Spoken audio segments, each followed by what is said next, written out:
नमस्कार, सुप्रियाज किचनमध्ये तुमचं स्वागत आहे। चला तर आज आपण बनवूया गुळ आणि शेंगदाण्याचे लाडू।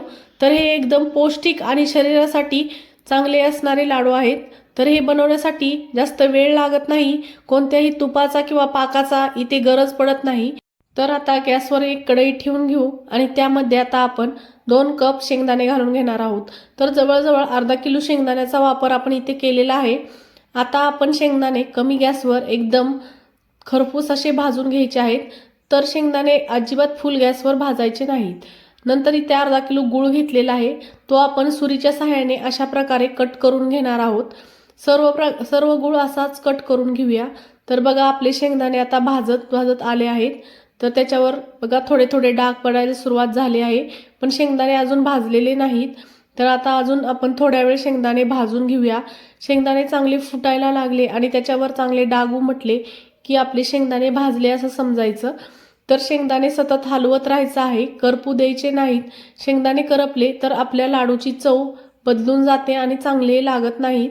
तर बघा आता इथे आपले शेंगदाणे मस्त असे भाजले आहेत, त्यावरील साल सहज निघत आहे। तर आता आपण शेंगदाणे एका ताटात काढून घेऊया आणि आपण आता शेंगदाणे 5 मिनिटासाठी थंड करायला ठेवणार आहोत। तर बघा 5 मिनिटांनी शेंगदाणे थंड झाले आहेत आणि त्याच्यावरचे साल निघायला सुरुवात झाली आहे। तर मी इथे शेंगदाण्याची साल काढणार नाही, तुम्हाला जर काढायची असेल तर तुम्ही काढू शकता। नंतर एक मिक्सरचा जार घेऊन अशा प्रकारे शेंगदाणे भरडून घ्यायचे आहेत। शेंगदाणे एकदम बारीक करायचे नाहीत, थोडे मोठे मोठे ठेवायचे आहेत। नंतर आपण कट करून घेतलेला गूळ त्यामध्ये घालून घेऊया आणि आता आपण हा सर्व गूळ शेंगदाण्यामध्ये चांगला मिक्स करून घ्यायचा आहे।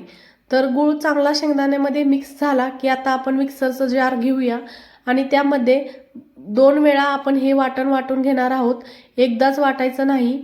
तर बघा आता ही एक वेळेचं वाटून घेतलेलं सारण आहे। नंतर आता दुसऱ्या वेळेस वाटून घेऊया।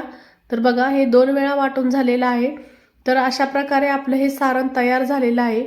आता आपण अशा प्रकारे हातात थोडं सारण घेऊया आणि असं दाबून त्याचे आपण चांगले लाडू वळून घेणार आहोत।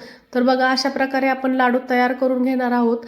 लाडू लगेच तयार होत आहेत, इथे आपल्याला तुपाची किंवा कोणत्याही प्रकारच्या पाकाची गरज पडणार नाही। तर असे मस्त असे सर्व लाडू तयार होत आहेत।